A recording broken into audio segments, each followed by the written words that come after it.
João 14, versículo de número 6. Diz o seguinte: todos acharam, amém? Respondeu Jesus: eu sou o caminho, a verdade e a vida. Ninguém vem ao Pai a não ser por mim. Vou repetir. Respondeu Jesus: eu sou o caminho, a verdade e a vida. Ninguém vem ao Pai a não ser por mim. Nós estamos em uma série de mensagens sobre a reforma protestante, e o tema da mensagem de hoje é Solo Christus, que quer dizer somente Cristo. E o tema dessa série inteira é: a reforma continua, porque assim como na época de Lutero teve que haver uma reforma, também na nossa época nós acreditamos que precisa haver uma reforma, reforçarmos alguns princípios e valores que têm se perdido ao longo do tempo.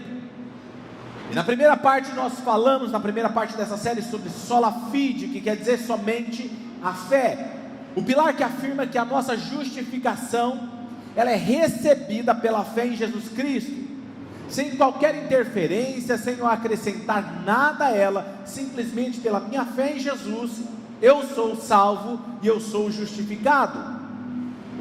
Mas com a fé também correta, eu tenho boas obras. Não é eu tenho boas obras para que eu seja salvo, mas eu tenho boas obras porque eu tenho fé em Cristo Jesus.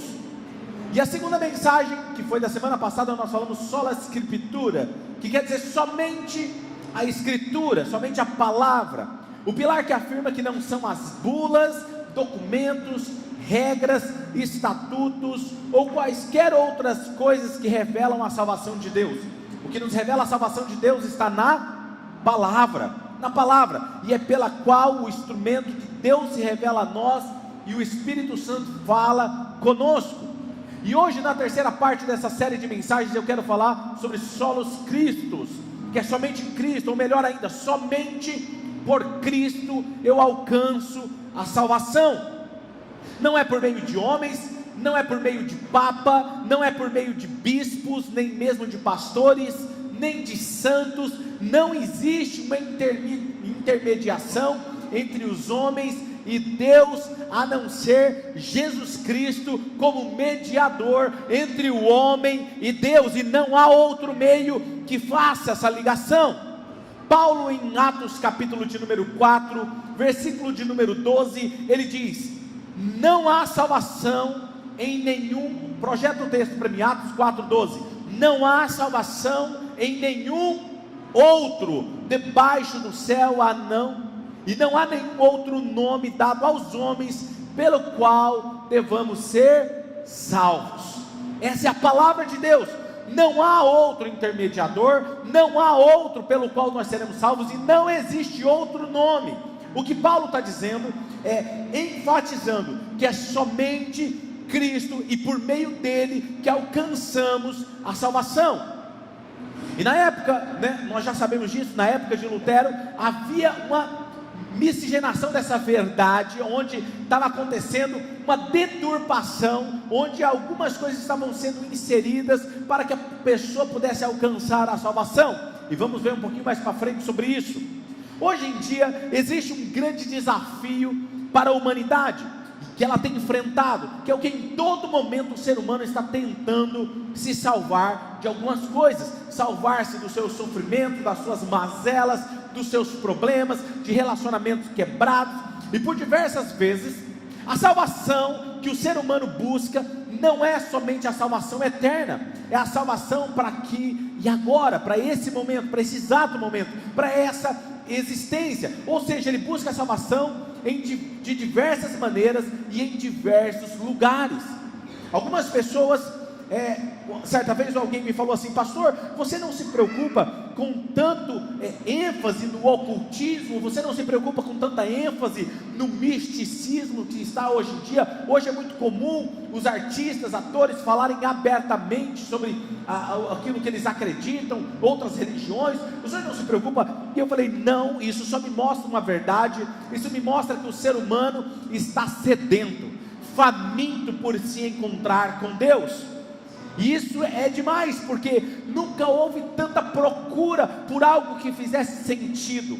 E aí o meu desafio como igreja, e o seu desafio não é só para o pastor e para os líderes, mas é o nosso desafio, que quando alguém entra nesse lugar, ou tem um acesso, um encontro com você, você precisa apresentar esse evangelho de tal forma que a convença, e o Espírito convença ela, através dessa palavra, ter esse exemplo seu de vida, que leve ela a ter um encontro com Jesus, e onde ela se sinta completa, perfeitamente encontrada em Cristo Jesus. Eu li certa vez algo que a filha de Billy Graham disse, que Deus, quando criou o ser humano, Ele criou um buraco do tamanho de Deus no ser humano, que não importa o que o ser humano coloque dentro dele ou dela, não vá preencher. Por isso o ser humano vive buscando, ou seja na bebida, seja nas drogas, nos vícios, outros tipos de jogos, coisas do misticismo, outras religiões, para tentar preencher esse vazio que somente Deus preenche. Quando você se encontra com Deus, eu não sei se você já teve esse encontro com Deus, espero que sim. Se não tem, hoje nesse lugar você pode tomar essa decisão de ter esse encontro com Cristo. Mas quando eu tive um encontro com Deus, Ele preencheu o vazio que existia dentro de mim e mudou a minha história. Eu era uma pessoa, um jovem comum como qualquer outro, aproveitava a vida, vivia de todas as formas que o mundo me oferecia, os prazeres dessa vida, achando que isso me preencheria, me completaria como ser humano. E um dia eu me encontrei vazio, sem esperança, vivendo uma depressão, vazio, sem esperança. Eu estava um dia desesperado, e eu me peguei falando com Deus. E eu lembro que, sem querer, eu falei: poxa Deus, o Senhor poderia falar com o meu patrão, para o meu patrão me liberar mais cedo hoje, simplesmente para eu chegar, porque eu morava atrás de uma igreja, e quando acabava o culto, geralmente crente, cristãos gostam de conversar, não é verdade? E talvez você não saiba o poder que há nisso, e isso é muito bom. Quando eu cheguei um dia mais cedo em casa, aquelas pessoas estavam conversando e rindo ali na frente. O fato de eles cumprimentarem eu dormi bem aquela noite, porque eu não estava conseguindo mais dormir, estava vivendo um momento, uma crise de existência, uma depressão profunda, onde eu não dormia.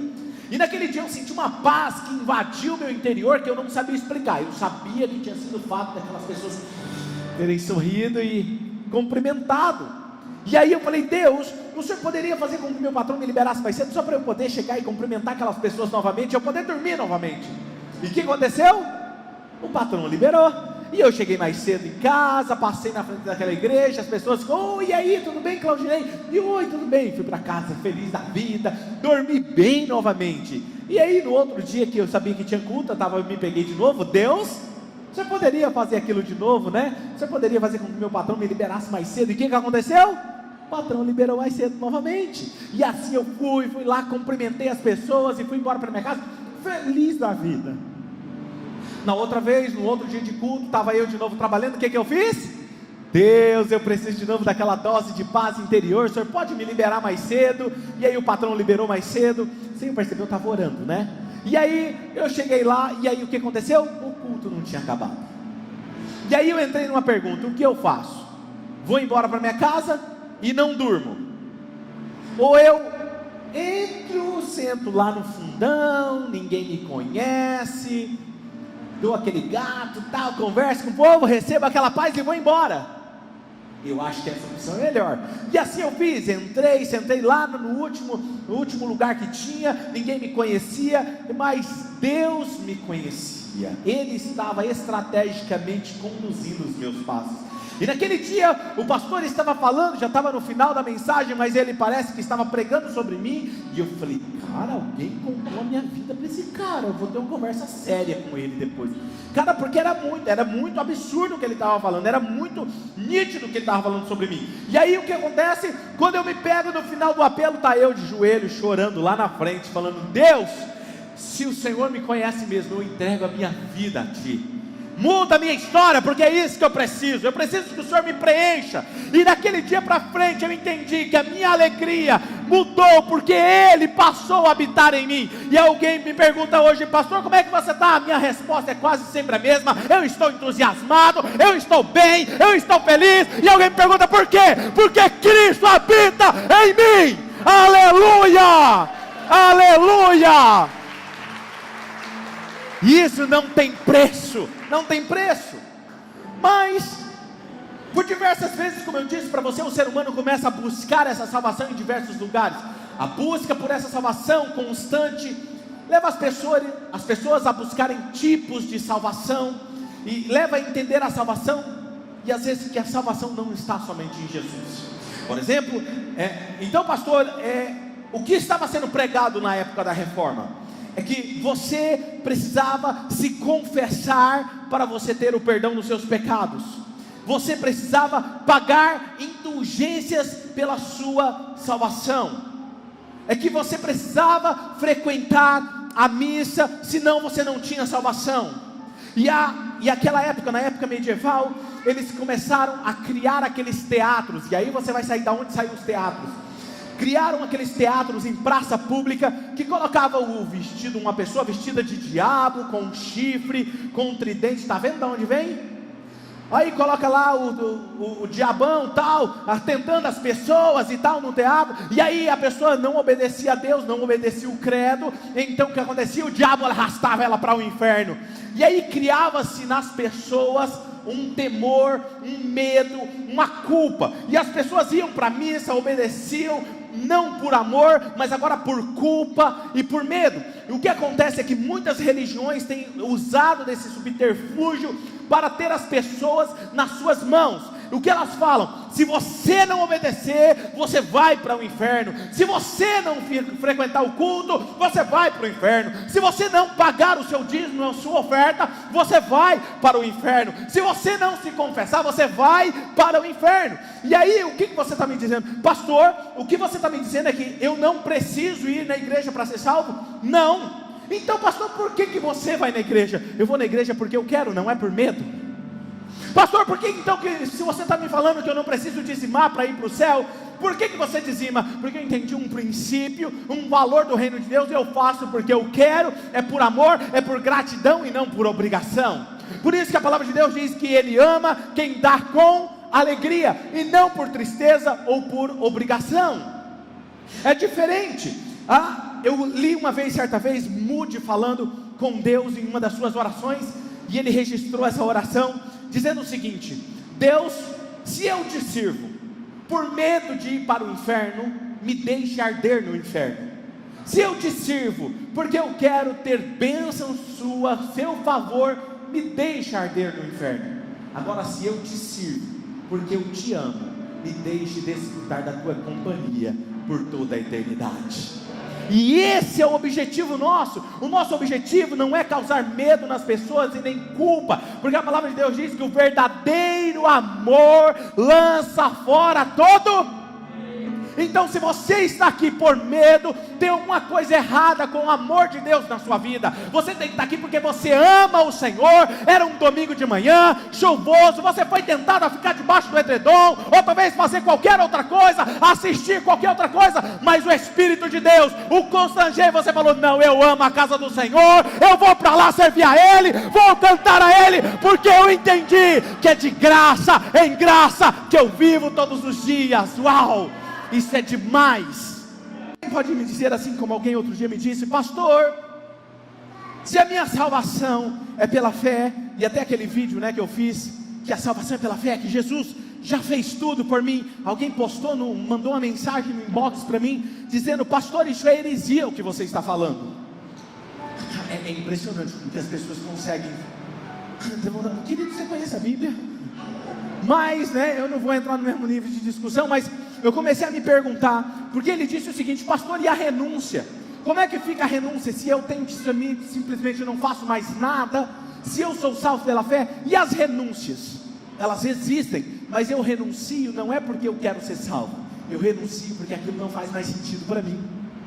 Quem está me entendendo? Ou seja, eu não faço mal para compensar o mal que eu fiz lá atrás. Eu não faço mal porque o amor de Deus habita em meu coração, e fazer o mal não me faz mais sentido. Eu não pratico mais as obras pecaminosas que eu praticava antes. Por quê? Porque ela não faz mais sentido. Eu sou uma nova criatura em Cristo Jesus. Não faço isso para alcançar a fé e a salvação, mas a fé e a salvação que já habita em mim me transformou numa nova pessoa. Eu faço isso porque eu sou uma nova criatura em Cristo Jesus. Eu não vou mais à igreja por medo ou por culpa, eu vou por amor, porque eu quero, porque eu decidi. Jesus é a única solução para a humanidade. Agora, o que Jesus e a palavra quer que você entenda? Ele quer mudar a sua forma de encarar as coisas, de enxergar. Por isso tem tantas pessoas frustradas, vivendo aquém do que Deus tem para elas. A minha pergunta é hoje para você o seguinte: você está usando para medir a sua vida o quê? O que você usa como padrão para te dizer até onde você pode ir? Você está usando a sua régua ou a trena de Deus? Porque a palavra de Deus para mim, sempre que eu leio a palavra, e por isso somente as Escrituras, quando eu olho para a palavra, eu sou confrontado a ir além. Deus sempre me mostra que eu estou aquém. Ele tem um padrão para mim. E aí às vezes o que eu me pego acontecendo? Eu com uma reguinha minha, física, tentando medir. Senhor, eu não posso fazer isso. Por que eu não posso? Porque, olha aqui, eu só posso dar esse passo aqui. É por isso, é só isso que eu posso fazer. E aí eu me pego medindo os meus relacionamentos. Por que meu relacionamento só consigo fazer isso? Porque a minha régua é limitada, e eu só consigo andar de acordo com aquilo que eu enxergo, e ela é limitada. Agora vamos lá, vamos entender algumas coisas. Quando você olha para a luz da palavra de Deus, ela te diz alguma coisa diferente. Eu queria chamar alguém aqui para me ajudar como exemplo. Pode ser você, Eliel. Você corre, vamos fazer um teste. Corre daqui, lá e volta. Cuidado para derrubar a câmera. Não, mas está devagar. Corre mais rápido para cá. Vamos lá. Vai lá, 1, 2, vai.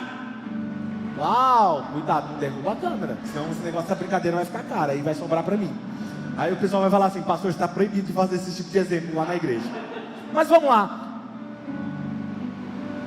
Com a régua nós dizemos: eu não posso mais aguentar o que eu estou vivendo. Com a trena de Deus, pega aqui e vai lá. Até onde eu posso ir? Muito mais longe. Muito mais longe. Solta. Pode soltar.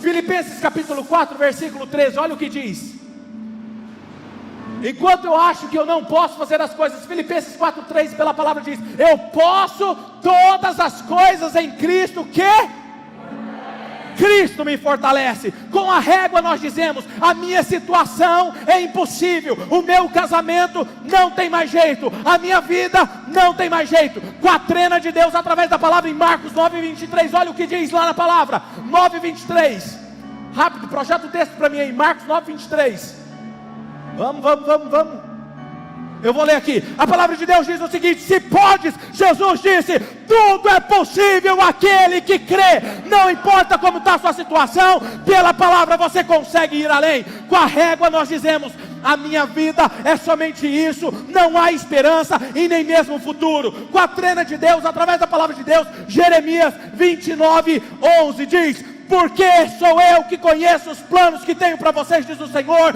planos de fazê-lo prosperar e não de lhes causar danos, plano de lhe dar uma esperança e um futuro melhor.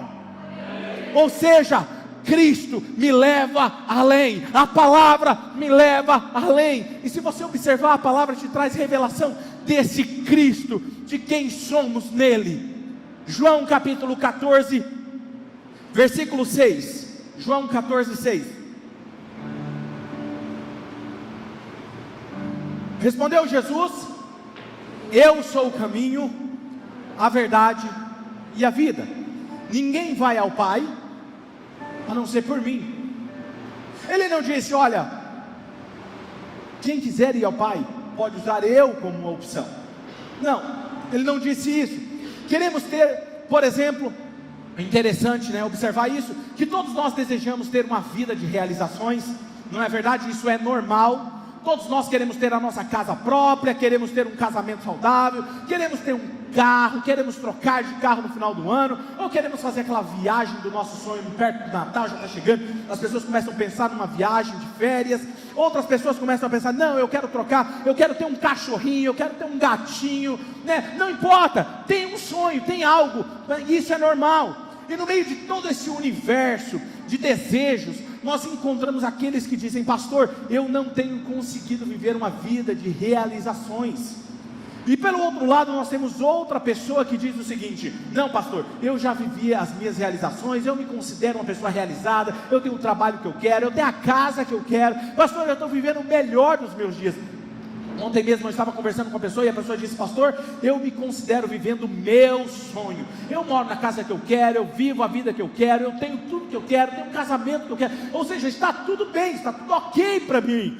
Talvez você pode falar assim, poxa, e essa pessoa que está, então ela não precisa de Cristo? Não, eu posso te dizer o seguinte, a verdade é que para os dois grupos, Cristo é a resposta e a solução para os dois grupos de pessoas. Por quê? Porque aquele que está sofrendo por falta de não realizar os seus sonhos, não ter uma vida de realizações, Cristo é a solução para ela, porque vai fazer ela ensinar com que ela tenha a viver bem todas as coisas. Por exemplo, quando Paulo diz, eu posso todas as coisas naquele que me fortalece, se você ler os versículos anteriores, ele está dizendo, olha, eu sei passar necessidade, como eu também sei ter fartura, eu posso passar frio e posso passar calor, eu posso ter tudo e posso não ter nada, não importa, Cristo é o suficiente para mim, Ele me ensinou a viver bem em toda e qualquer situação. Por isso que eu digo, para aquele que está realizado e aquele que não está, Cristo é o centro de todas as coisas, é o centro do universo, Ele é o centro do nosso coração, Ele é o motivo da nossa vida, um motivo de existirmos. Ele,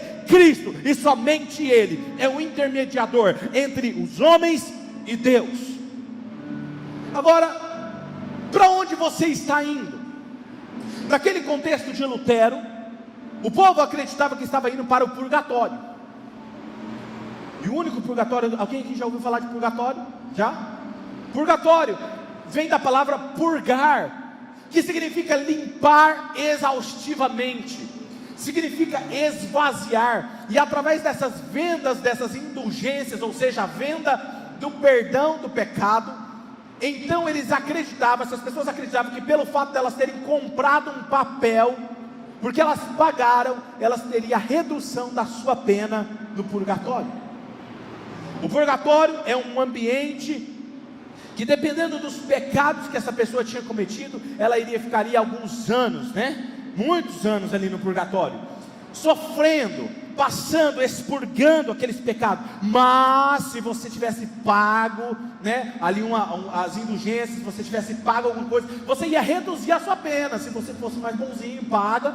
E diz alguns historiadores que alguns pais da patrística diziam o seguinte: ao tinitar de uma moeda no gasofilácio, uma alma sai do purgatório.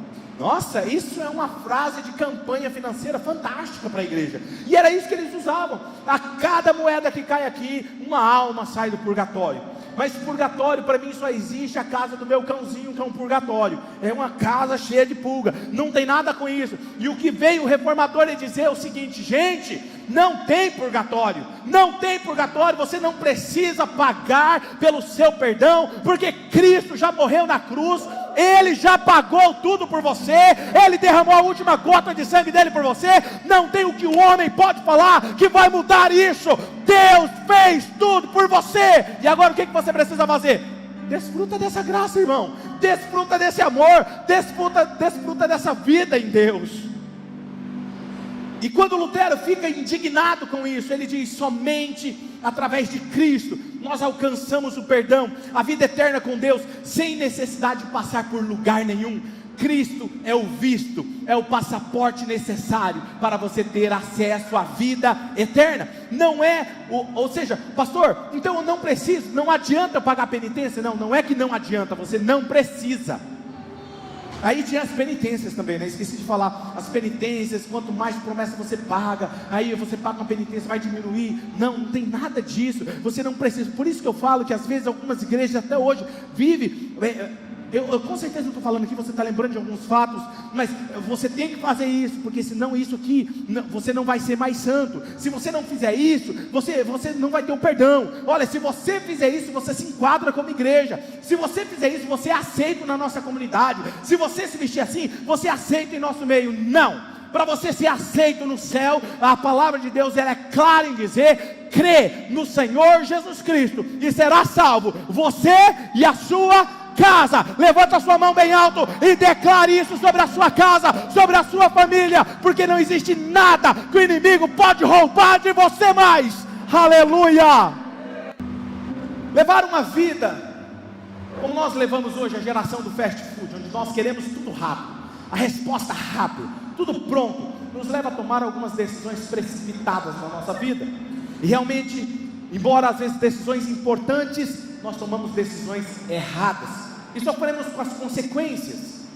Trabalhar, por exemplo, é muito bom. Conquistar as coisas como fruto do nosso trabalho é melhor ainda. Ter uma carreira bem sucedida é muito bom. Realizar os mais ousados sonhos, alcançar a estabilidade financeira é ótimo, é incrível.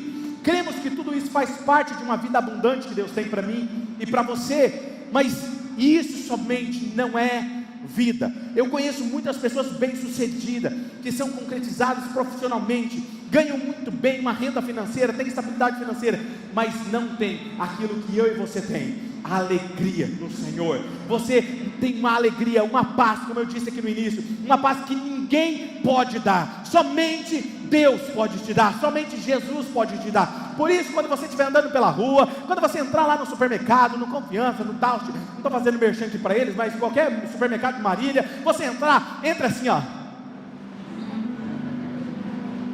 sai cumprimentando as pessoas. Mas eu não conheço, pastor, cumprimente mesmo assim. Se você passar por aquelas pessoas que estão limpando a rua, passe para elas, sorria, fala assim: tenha um ótimo dia. Você não sabe o poder que está na sua vida, que quando você sorri para alguém, você cumprimenta alguém, a paz de Cristo, o Cristo que habita em você, cumprimenta aquela pessoa, e se ela não tem paz, a paz invade o coração dela, e aquela pessoa fala: aquela pessoa tem algo diferente. Ela não sabe explicar, mas existe algo de Deus na sua vida. Eu não gosto de crente que anda por aí, cristão, vamos dizer assim, que anda aí assim, eu sou um homem sério, não é? Eu também estou andando para você ser um palhaço aí na rua, não estou falando para você ser isso, mas você pode ser o quê? Alguém extrovertido, alegre, feliz, que tem a paz de Deus. A palavra de Deus diz que o seu coração alegre, a formoseia. Uau, vocês são conhecedores da palavra, não é verdade? Agora tem gente que fala assim: não, pastor, é que você não sabe. Eu sou uma pessoa feliz, estou saltitando aqui por dentro. Eu estou sério, mas eu estou saltitando. Não, querido, se você está alegre, a palavra que diz: o coração alegre, a formoseia o rosto. Ele muda o seu semblante. A Bíblia diz no primeiro capítulo do livro aos Eclesiastes, o camarada que mais teve coisas no mundo, ele se lamenta por entender que não são as coisas que dão sentido à vida, mas Deus dá sentido à vida. Está lá na palavra de Deus, Eclesiastes 1, versículo 3 e 8. Olha o que diz o texto: o que o homem ganha com todo o seu trabalho em que tanto se esforça debaixo do sol? Todas as coisas trazem canseira, o homem não é capaz de escrevê-las, os olhos nunca se saciam de ver, nem os ouvidos de ouvir. Para que esse tipo de vida que você tem encaminhado, quando você chegar lá, será que tem valido a pena essa canseira? Será que no final dos seus dias, eu estava assistindo um vídeo de uma doutora, que ela estava falando sobre, ela trabalha com pessoas idosas, e ela estava falando justamente o que as pessoas mais desejavam no seu leito de morte. Geralmente era ter passado mais tempo com a pessoa que eu amo. Geralmente era ter passado mais tempo com os seus netos, com os seus filhos. Geralmente as coisas que eles mais ansiavam eram coisas que não precisavam de dinheiro, não precisavam de tanto esforço. Era simplesmente parar e colocar como prioridade. O problema é que eu e você entramos numa rotina dessa vida e achando que nossa vida não terá fim, achando que tudo vai continuar como está. E aí nós vamos, extrapolamos e vivemos e trabalhamos, nos tornamos um workaholic, uma pessoa que trabalha constantemente, que não dá tempo para a família, não dá tempo para os filhos, não dá tempo para os netos, não vive, negocia os seus valores, porque afinal de contas o importante é ter sucesso. Mateus capítulo 16, versículo 25 e 26, olha o que diz o texto. Mateus 16, versículo 25 e 26. Pois quem quiser salvar a sua vida, a perderá, mas quem a perder a vida, por minha causa, a encontrará. E isso é o que Deus, o próprio Jesus está dizendo, ou seja, aquele que perder a vida por minha causa, aquele que entregar a vida por minha causa, esse achará a vida. E o que é isso? Algumas pessoas usam esse texto e deturpam esse texto, dizendo, olha, você tem que viver para a igreja, você tem que fazer isso, e quanto mais você faz para Deus, mais você ganha vida. Não, não é nada disso que ele está falando, não é a verdade? A verdade é quando você renuncia à vida anterior, por causa de Cristo, você encontra a verdadeira vida, a verdadeira vida, que inclui tudo à sua volta. A minha pergunta para você é, ou seja, o que está te dirigindo hoje? É a culpa? É o medo? Ou é a fé em Cristo Jesus? As pessoas na época de Lutero estavam sendo dirigidas pelas indulgências, ou seja, eu compro a indulgência, eu compro o perdão dos meus pecados. Elas eram dirigidas pela culpa e pelo medo. O meu desafio com você aqui hoje é: viva pela fé em Cristo Jesus, sirva a Deus por amor e não por obrigação. O que guiava eles era esse sentimento de culpa. Lutero novamente defende, dizendo que, olha, somente Cristo é a verdade diante das acusações. Não se sinta culpado.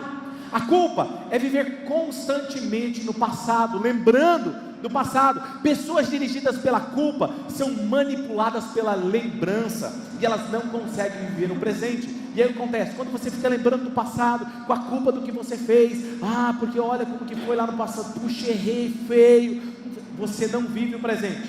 E se você não vive o presente, óbvio, você não toma decisões necessárias para melhorar o seu futuro. Como vai ser o seu futuro?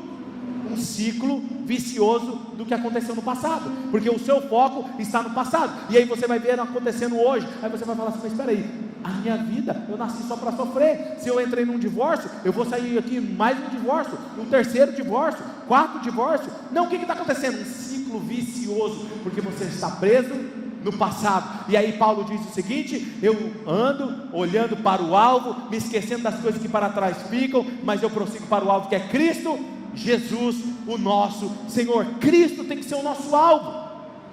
Lucas capítulo 7, versículo 48 diz o seguinte: então Jesus disse a ela: seus pecados são perdoados. Aquela mulher não precisou fazer nada, aquela mulher não precisou conquistar aquilo, Jesus conquistou por ela. Os seus pecados estão perdoados, e isso é o suficiente. Outras pessoas são guiadas pelo medo, e alguns o guia do medo proveniente de experiências traumáticas, experiências que machucaram, experiências fantasiosas. O medo dirige elas. Uma pessoa com medo acaba ficando paralisada, não toma decisões importantes na vida, porque tem medo. Mas e se eu der um passo aqui agora? E se acontecer isso? E se? Não é assim? Sempre que você tem que tomar uma decisão importante na sua empresa, na sua casa, nos seus relacionamentos, você fica com medo de dar um próximo passo, e esse medo te impede de viver às vezes o melhor de Deus. E tudo que Deus às vezes quer é que você confie nele, confie nele e dá um passo de fé. Dá um passo de fé, ele começa o processo na sua vida. Filipenses capítulo 3, versículo 13 e 14 diz: irmãos, não penso eu mesmo que já tenha alcançado, mas uma coisa eu faço, esquecendo das coisas que para trás ficam, eu avanço para aquelas que estão adiante de mim, prossigo para o alvo, a fim de ganhar o prêmio chamado celestial de Deus em Cristo Jesus. A verdade dele é, 1 João 4,18, no amor não há medo, ao contrário, o perfeito amor expulsa o medo, porque o medo supõe castigo. Aquele que tem medo não está aperfeiçoado com amor. Ou seja, tem pessoas que estão com medo dentro da igreja, medo de ser castigado, medo de ir para o inferno, medo de Deus pesar a mão sobre ela. Não, por que você não faz isso? Eu tenho medo de Deus me castigar. Por que você não faz isso? Não, porque eu tenho medo de Deus tirar o meu filho. Está cheio de gente assim dentro da igreja. Ela não faz as coisas por medo. E o que adianta? Ou seja, ela não está tendo o amor aperfeiçoado nela. Ela não teve um encontro verdadeiro com Jesus. Querido, faz muito tempo que eu aprendi a viver sem medo. Medo de Deus me castigar? De jeito nenhum. Mas eu mudei a minha perspectiva, porque eu olho para a palavra de Deus e ela me diz, à luz da palavra de Deus, o verdadeiro amor lança fora todo medo. Jesus, Ele é tudo o que eu preciso. Ele é o meu norte, Ele é a minha âncora, Ele é a minha ressurreição, e Ele se torna real sobre a minha vida. Real. Quero compartilhar umas coisas com vocês para nós encerrarmos. Salmo de número 19, versículo 1. Projeta esse texto para mim. Salmo 19, 1.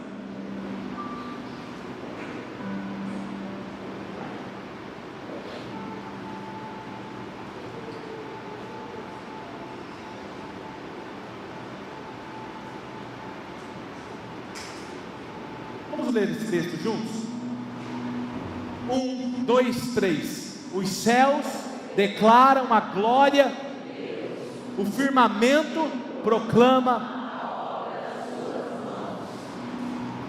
Cristo é tudo em todos. E falar isso mexe. Existe um satélite chamado satélite Hubble, e foi lançado, e ele vive coletando imagens e mandando para os astronautas, para a NASA, para mostrar o que está no universo, para que eles possam conhecer novas constelações, novas estrelas, o que está acontecendo em tempo real no universo. E eles encontraram, projeta a primeira imagem para mim.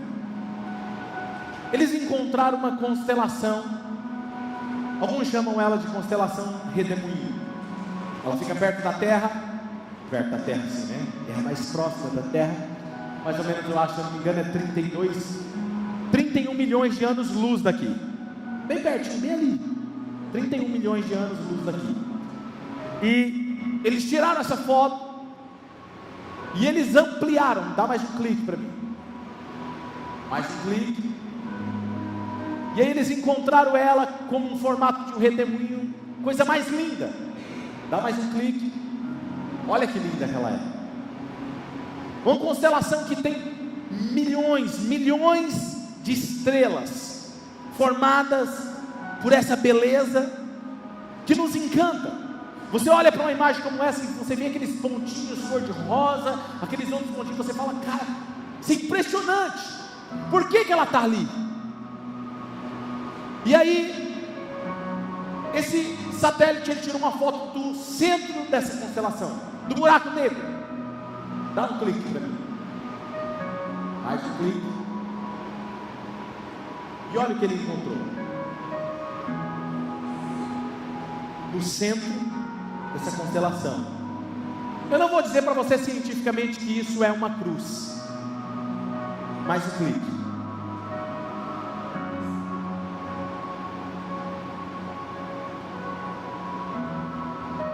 Centro do universo, o satélite aponta para o lugar certo, e enxerga, e tira uma imagem e manda para nós. 31 milhões de anos-luz daqui, tem uma média nessa constelação de 300 a 500 bilhões de estrelas, e lá no meio, volta um slide, volta só um, eles encontram essa imagem, uma cruz, no meio, no centro do universo. Algo quer me dizer aí. É como se Deus, volta lá naquela outra imagem, e isso me faz lembrar de João, que diz lá em Apocalipse, é Jesus Cristo, o Cordeiro sacrificado diante da fundação do mundo. É Jesus em todas as partes, é a graça divina em todo lugar, é a misericórdia de Deus em todos os lugares, é Deus rindo no céu, no universo. E quando o satélite Hubble olhou e apontou para o lugar certo, ele diz, vejam isso, sou eu, é a graça, é a misericórdia, é a bondade, é Deus em toda parte dizendo, eu amo você. E ele vai entender uma coisa, você vai entender uma coisa, quando Davi disse: se eu descer no mais profundo do oceano, lá tu estás, e se eu subir o mais alto, eu te encontrarei, porque aí é a tua habitação. Deus está dizendo a todo tempo: eu te amo, eu te amo. Isso é graça, isso é amor, isso é bondade. Cristo crucificado, sacrificado ante a fundação do mundo. Antes de vocês decidirem por Deus, antes de você decidir o que você faria por Deus, Deus decidiu por você. Ele decidiu o que faria por você. Não foi dar o que você merece, foi fazer, foi receber o que os seus pecados mereciam, a crucificação. Ele se deu como presente, um convite à vida eterna, em uma história grandiosa, onde Ele é o ator principal. Não é sobre mim, não é sobre o que eu sou capaz de fazer para alcançar a salvação, é o que Ele fez por mim pela salvação.